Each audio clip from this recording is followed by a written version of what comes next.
What's up guys, it's Michael here. In this video, we're going to talk about all you need to know about cryptocurrency and taxes. So let's get into it. The basics, what you need to know about cryptocurrency is a digital currency, meaning is it has no materialistic value. For example, you look at the gold, you look at the dollar, you have like an actual paper money, something physical in your hand. So what's the point of it? So you're looking back then, when is cryptocurrency created and who was the founder of it? So based on the understanding of today, people think they know who the founder is, but they don't officially know. It was someone who developed it, saying it was in Japan, and they don't really know if that's the actual guy who did it or not, because it's kept in secrecy. What makes it so special about cryptocurrency, just like the dollar, is usability, feasibility. Think about it. Why do people create technologies today? Why do they invent new things? It's simple. It's increase the standard of living, make transactions really transparent, and make it very easy for people. And sadly, cryptocurrency has its bad reputations too, which we'll get into it. But all you need to know is cryptocurrency is trying to be another form of factor similar to stocks and trying to compete against the dollar, physical money.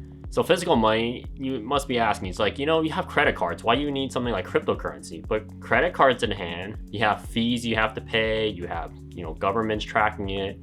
So cryptocurrency, whoever developed it, try to get around that.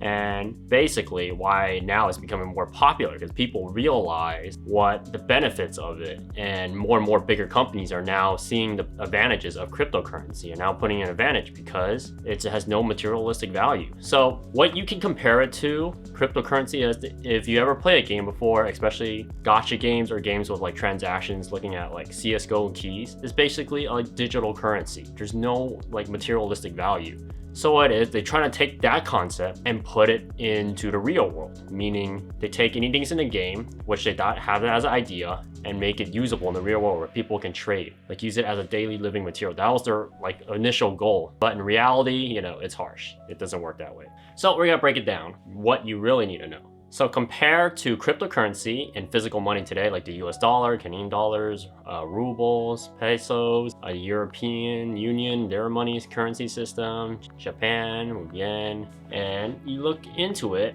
what makes crypto so special? First, here's the breakdown point.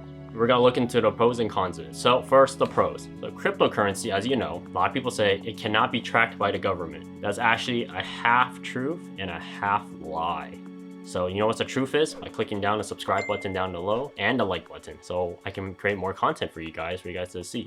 So what is the benefits of it? So meaning, if someone wants to track your payments and stuff, they can't track you. And at the same time, there is no intermediary, meaning there's no one to basically get in your way of transaction. There's no like third-party person. What it is a digital currency with a wallet code and a blockchain. So how it works, basically, whoever designed the program, because it's an open source code, meaning anyone can get access to it, so there's no way for you to find it. The transactions are based on numbers and ID, so meaning they don't know who purchases and who sells out, but it gives you a list of transparency. So within that whatever number or whatever number wallet code you are, there's a list of history that specific buyer purchased, but the buyer doesn't have a name. Compared to like credit cards or like wallets, they have like a transparency list because backed up by a company.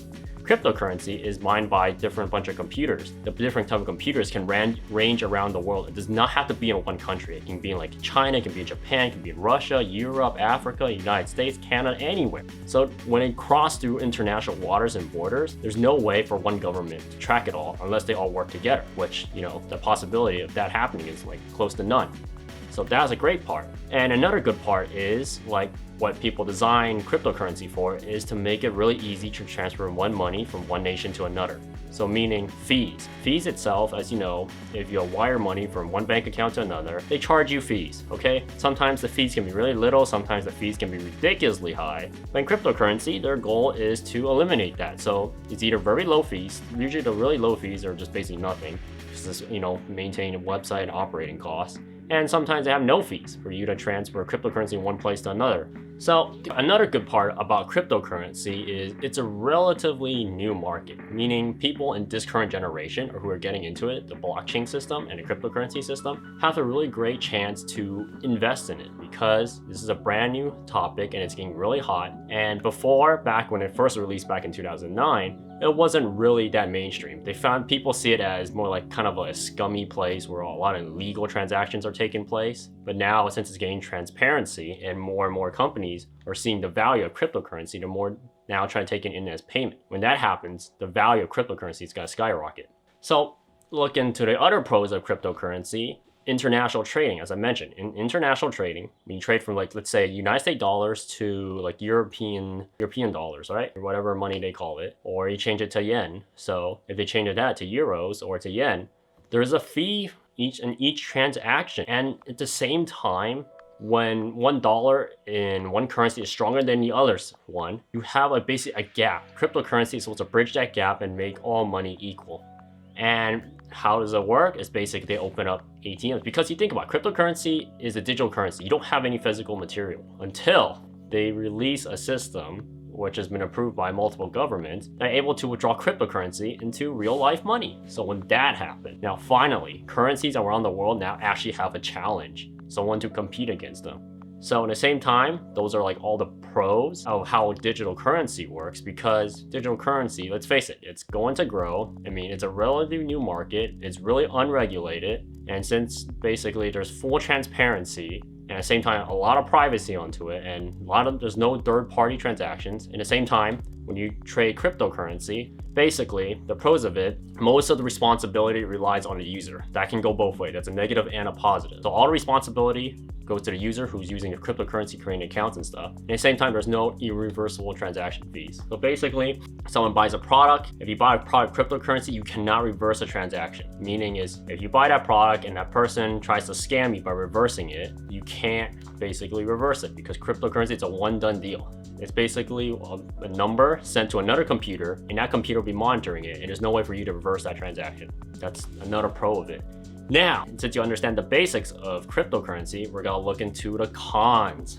So all the pros, like I said earlier, it's a half true and half lie. Meaning in cryptocurrency, they said it is not traceable. In theory, yes, it is not traceable. But at the same time, if the government wants to track it, they will find a way to track it. And for example, think about it. Use your head for a minute. It's a digital currency, so you don't have a physical material. What are you gonna do with it? So you get the money in from cryptocurrency, what are you gonna do with it? You gotta cash out somewhere, right? Most major platforms are not taking it. For example, like Amazon are currently still not taking like Bitcoin, Dogecoin. I mean, they're now getting into it, but they're not transparent enough, because now they're seeing the value. But if that becomes bigger, companies start taking into it, you have to pay your taxes, period.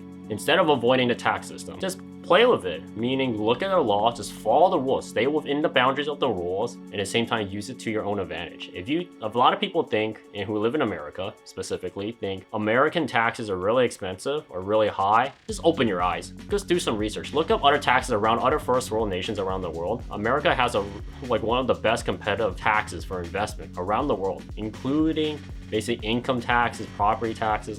Compare around the world.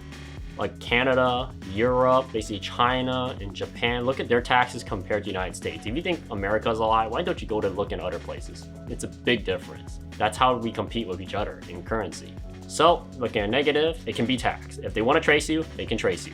Meaning, when you take out cryptocurrency, if you want to buy something materialistic, for example, you look at Tesla, they're now planning to accept Dogecoin, because that's the big meme coin that's now going to be like really transparent. It's going to be used for trading, because it's apparently a lot more stable than other basically cryptocurrencies. Look at Bitcoin. Because Bitcoin's obviously a scummy, scammy coin, which is, I'm not surprised, because all the transparency and hidden stuff allows for all the people to do illegal activities, which saying, I mean, that's what it technically is. So if you have no rules to break, if you're not, breaking the law, then what you have to hide, right? It's not a really big deal, because tax in America is not as insane as other countries. So the IRS can trace one transaction to another transaction. They can't trace crypto, but when you withdraw crypto out to a physical material, such as you're switching out for money or you're trying to buy something really expensive, purchases make up, they can track it back, meaning they can link it to you, they can prove it. So there's no point in tricking the system. So instead of tricking the system, work with the system and use that to your own advantage. Another con about cryptocurrency is you have no backer, meaning is all the responsibility, like I said in the pros, Responsibility belongs to the person who purchased the cryptocurrency. You have full control. You cannot blame other people. You cannot sue anyone because there's no one to sue. At the same time, if you screw up, it's all on you. It's like, for example, when you do cryptocurrency, you have to be in mind every single little detail, because every little detail, that like little problem that happens, you can be screwed. You can lose all your money. There's a story where a guy mined $10 million worth of today in Bitcoin in Europe. I believe is in the UK. What happened is he needed a new computer, so he swapped computers, but he forgot the passwords to his digital currency wallet code and account. And since that computer got trashed, he couldn't find it. He basically lost all of his money. There's no way he can get that back because it's a digital currency. The digital currency is not backed by banks, it's not backed by the government. It's backed by the people and basically computer solving problems. That's as simple as that. So that's a con. Because you look at the dollars and other currencies, they are backed by the government. If you lose this certain amount of money, whatever they set in their tax rules or bracket, they will guarantee to cover you. At the same time, if they don't, you can sue them. That's the great part about normal currency. And also, another con you have to get into is currencies around the world, and compared to cryptocurrencies is very unstable. It cannot be used for daily necessities. It is used mainly as an investment. And all those people say they're trying to make cryptocurrency as a basic replace the current currency. I don't see it happen. If you look at Bitcoin, they tried like, we're trying to use Bitcoin. Bitcoin itself, first it'll start off like worth like, pennies, right? It became dollars, and all of a sudden it became hundreds of dollars, then thousands of dollars, then tens of thousands of dollars, now to the upper tens of thousands of dollars. From like $6,000 back in like, 2013, it jumped up to 18,000 around 2018. And look at it now, it's 50,000, and even at one point jumped up to $70,000. You think people are gonna use that for everyday currency? You know how much is a pain? You go buy like fruits and vegetables for like what, $1, $2, and you give them a Bitcoin that's worth like what, 50 grand. Then you have to break it down. The Bitcoin's gonna be like basically like 49,000 point da da da da da da. Just keep going on. One Bitcoin, like millions of it. So it's a pain. So it's not replaceable for current currency. It's mainly looked at as an investment. Since, like you said, cannot be regulated, and at the same time, you have your own responsibility. Meaning, if someone hacks you, you're done for. And saying is, you don't have to pay taxes for it. You do, because if they find out your transaction, the government finds out you have making massive transactions, they will come get you, period. Money talks. And you look at another cons of cryptocurrency. It can be hacked. It's digital. Meaning is, like for example, if a bank gets robbed, hopefully it doesn't happen, shame on those people who do it, they have to compensate you as the customer. If in cryptocurrency, if the company or the website gets hacked into, because it's bound to happen. Look at Google, look at Apple, those major corporations have been hacked before. And for cryptocurrency, look at Coinbase. Coinbase back in 2013, believe 2014, they got hacked and they lost about over 700,000 Bitcoins. And today's money, that's like hundreds of millions of dollars, maybe even billions, but people's money. And when that happened, they dumped it. And basically Bitcoin went crashing straight down. And of course, back in today, it came back up. So basically, platforms can be hacked in cryptocurrency. You gotta keep that in mind. You do not have control of that. That's what people who are using cryptocurrency for. They're really shady people. But now, since it's now becoming a more legitimate business because they're trying to find ways around trading currency and fees, now it's becoming more legitimized, which is a great thing for cryptocurrency. So instead of like converting United States dollars to like euros, you don't have to pay the dumb fees and different exchange, you just use cryptocurrency. And these are the pros and cons of cryptocurrency. Please click the like button down below and the subscribe button, and we get on to the next part. You thought the video was over, huh? Not yet, because you gotta talk about taxation. Meaning cryptocurrency, it can be taxed. If you're gonna use it as a legitimate business, because face it, people who wanna use cryptocurrency back then, not today. There's all the frauds, all the scumbags, the drug people who wanna, mess around with society. It's those type of people. But now and today, bigger corporations and other people are realized like how useful this is. If this was managed and used correctly, it could be way better investment than stocks. That's how people see it. So now there are platforms looking like Webull, Robinhood, even Charles Schwab. They're even thinking about adding cryptocurrency in their portfolio because they see it as a potential investment. If it's legitimized, businesses like Tesla, even Amazon, maybe even Walmart, and they find out that how useful this is and how transparent, why not? Why add it in, incorporate it in the system? Because think about it. If you can add the current currency plus with cryptocurrency, you have two currencies competing with each other. So they will balance out. They will compete with each other and balance out and make the value way better for the consumer. If they can see it that way and start adding that in, then there you go. You have two currencies. If you think about it, Before, back then, people used to pay with coins, used to pay with gold. All of a sudden became paper money. They thought paper money was a hassle, now it became credit cards. But I see credit cards as a hassle, and a wall as a hassle, now to what to use, their phone. Pretty amazing, huh? That's how technology works. Now, how does it relate to taxation? Let's break it down. So, how do you tax cryptocurrency? It can't be traced, okay? But it can't be traced. At the same time, if you start making transactions in real life materialistic gains, then it can be traced. If not, then it will not be traced. But people obviously want to take cryptocurrency because it's not real, you can't hold it. They want to take it out and bring it out as a materialistic value so they can use it in society. Then the problem is, how does the IRS tax it? Especially in specific America. For Europe, that's a different story. How they categorize it is how up to them. Because they are still like just fondling around figuring out which one they want to do it with. America decided to treat cryptocurrency as property. They don't consider it as a real currency. Consider it as a property, meaning an investment. There's a lot of bonuses to doing that because if you treat it as a currency, you're gonna be taxed an arm and a leg. For capital short gains tax.